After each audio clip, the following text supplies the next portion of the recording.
Hola, soy Antonio Sala y en este vídeo vamos a ver ejemplos numéricos concretos de identificación indirecta de un sistema ante datos de bucles cerrados. La identificación directa era que a partir de un registro de U y de Y yo podía intentar identificar G, pero tenía el problema que aunque la referencia fuera un escalón, pues U no es un escalón, es una cosa rara porque está realimentado. Y también tenía el problema de que en aplicaciones reales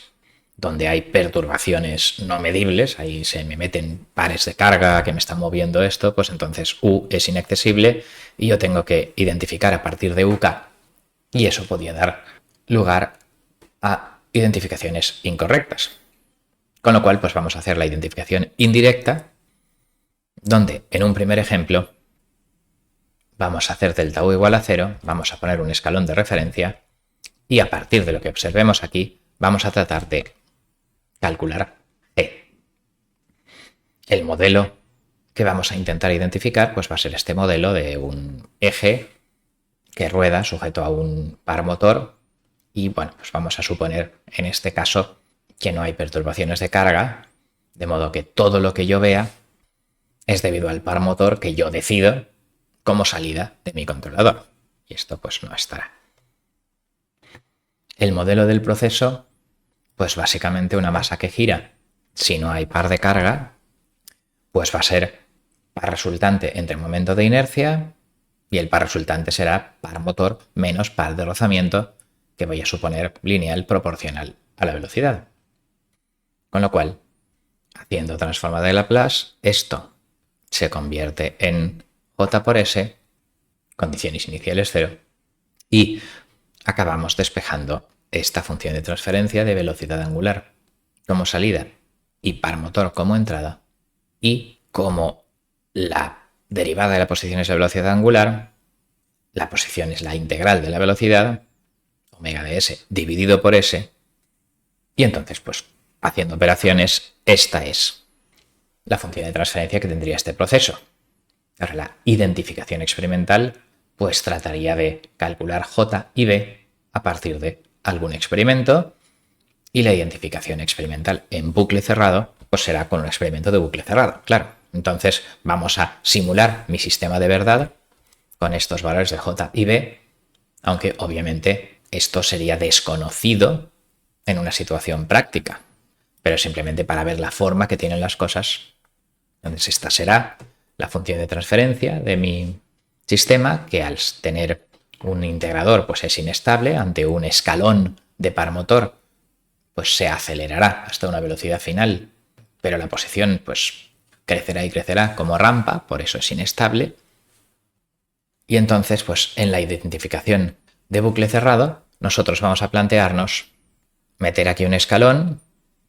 no meter por aquí nada, de manera que lo que le entra a la planta es la salida del PID, observar aquí lo que sale y entonces tratar de identificar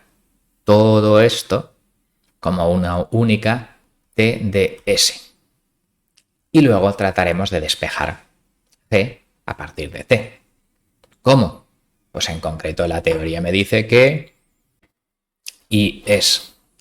G por U, pues esto es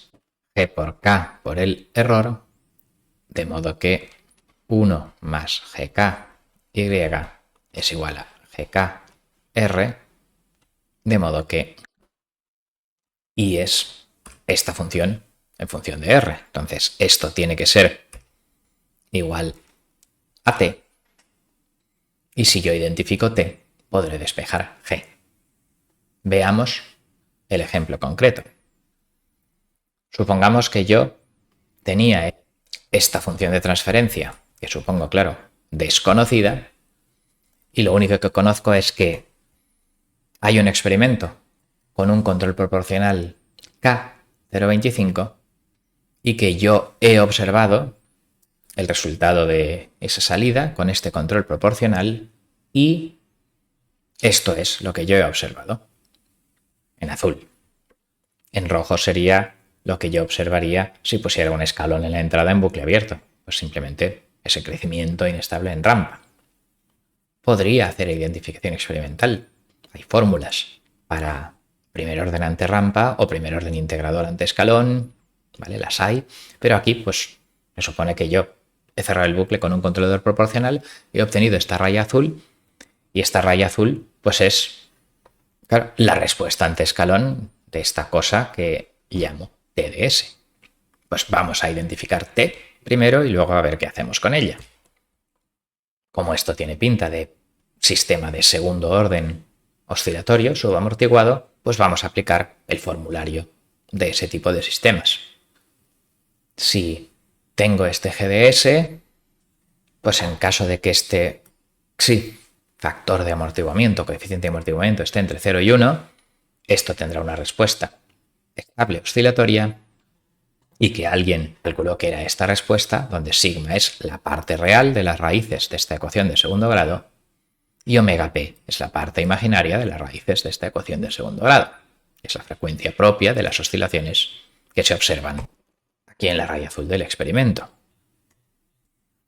Y calculando el máximo de esta cosa, pues sale que es el valor final k, porque cuando la exponencial acaba, pues esto acaba en k, ante escalón unitario, con un porcentaje de sobreoscilación dado por esta fórmula de delta, y el pico se alcanza en un semiperiodo de este coseno, y el tiempo de establecimiento, 4 entre la parte real de los polos, sigma, pues da esta cosa de aquí, y digamos que efectivamente lo que se puede ver en la gráfica, pues es el valor máximo, el tiempo del primer pico, y ya con un poco más de imaginación, porque el 98%, 97, 95 es más difícil de acertar, pero con el máximo, primer pico, y con la frecuencia propia de las oscilaciones, pues uno puede intentar despejar xi y omega n. Y en concreto, la forma de hacerlo es, primero vamos a marcar los datos experimentales que veo. Entonces en la gráfica se ve más o menos pues este tiempo del primer pico de 2,1, un valor máximo de 1,3 y un periodo de las oscilaciones que efectivamente pues este es el semiperiodo y este, el doble de ese tiempo, es el periodo. Y las fórmulas me dicen pues que si yo he visto 1,31 de I máxima y un tiempo de pico de 2,1 y iniciales 0, estamos, digamos, desde condiciones iniciales 0, si no, pues habría que hacer el cambio incrementales. La cuestión es que la sobreoscilación es del 31%, claro, se pasa a 1,31 sobre 1, y entonces, invirtiendo esta fórmula, sale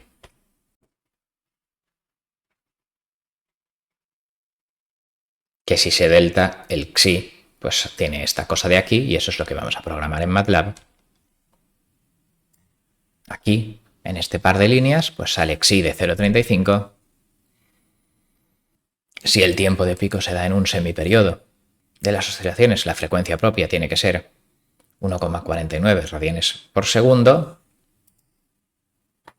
Y entonces, pues la frecuencia omega n, frecuencia natural que se llama, la frecuencia que tendría si no hubiera amortiguamiento, pues es de 1,6. Y si ya tengo xi y omega n, pues como la ganancia es incremento de salida entre incremento de entrada, que ha sido un escalón unitario, y el incremento de salida también ha sido de 1, pues la ganancia ha sido de 1, porque este sistema de bucle cerrado no tenía error de posición, de modo que cuando la referencia se ha incrementado 1, la salida se ha incrementado 1, este eje que estamos controlando en bucle cerrado. Entonces, bueno, pues es un sistema sin error de posición, sabemos que tiene ganancia 1 en bucle cerrado de referencia a salida. Bueno, pues ya tengo xi, ya tengo omega n, ya tengo la ganancia, que claro, le he llamado gain en el código de MATLAB,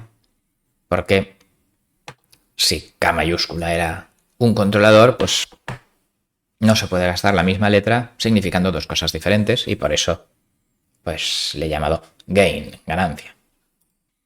Bueno, la cuestión es que como ya tengo xi, omega n y la ganancia, xi omega n es la parte real de los polos, el tiempo de establecimiento 4 entre sigma, debería comprobarlo, a ver que efectivamente cuadra con los datos y comprobar que efectivamente un semiperiodo es el pico y 3 semiperiodos pues es el pico y un periodo más, es el segundo pico. Y si todo cuadra, que esto está preparado y todo cuadra, pues entonces yo ya tendría identificado mi t estimado como esta función de transferencia de aquí abajo. Y ahora, claro, como soy Dios y yo sé realmente cuál era el sistema de verdad que yo estaba simulando, si comparo este t estimado con el t auténtico dado por esta fórmula, bueno, pues eso da, utilizando el comando feedback, que el comando feedback, digamos,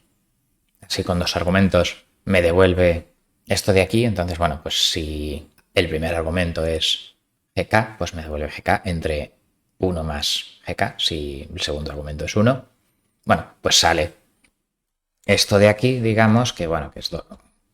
sale ahí como 2,5 y 1,1, y que lo que yo había identificado, claro, con truco porque sabía lo que tenía que salir, pues me sale 2,55 y 1,11 porque no he querido poner el máximo y el tiempo de pico, etcétera, con 4 decimales para que lo clavara exactamente, ¿vale? Porque en una situación práctica, con ruido, algún tipo de no linealidad o dinámica no modelada, etcétera, pues el experimento real a lo mejor hubiera sido esto, y por lo tanto, pues medir cosas hubiera sido bastante más aproximado que en este ejercicio súper limpio donde todo cuadra perfectamente con la teoría. Los ejemplos que ponemos los profesores salen súper bien porque está todo preparado. Bueno, la cuestión es que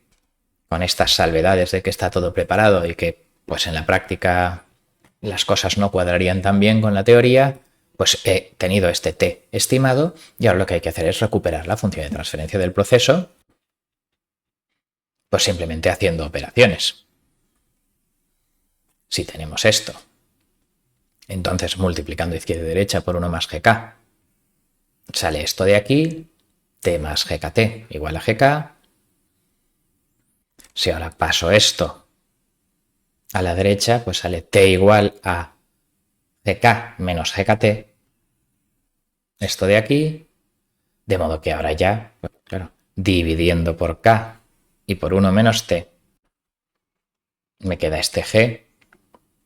y que bueno, ahora dividiendo por t arriba y abajo, pues me queda esto. Bueno, pues programo esta fórmula en esta línea de MATLAB y eso me da g estimado. Con lo cual, pues, ¿qué resulta esta fórmula? Pues 10,12 entre pues, s cuadrado más 1,12s, digamos, y que si ahora lo comparo con el que, siendo Dios, yo sabía que era el de verdad, pues bueno, pues se produce el milagro. Donde era 10, pues he sacado 10,2, y donde era 1,1 he sacado 1,12, y ya digo, simplemente porque no he querido quedar tan bien que haya puesto el tiempo de pico y el máximo, etcétera, con 3 decimales para que cuadrara perfecto. Pero bueno, pues este es un poco el procedimiento que uno podría intentar seguir en la práctica, y lo que ocurre es pues que eso, que un poco por concluir, pues que si mi ensayo experimental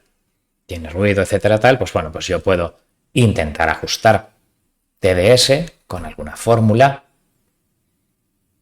o con software que ajuste por mínimos cuadrados, y luego a partir de TDS, sabiendo que es GK entre 1 más GK, podríamos despejar G y con un poco de suerte pues sale algo parecido a lo que había dentro del proceso aquí en este bucle cerrado, donde yo solo conocía esto y esto. Bien, pues este ha sido el ejemplo de identificación experimental en bucle cerrado indirecta con datos de la salida ante escalón de referencia. Con lo cual, con esto concluimos. Muchas gracias por vuestra atención.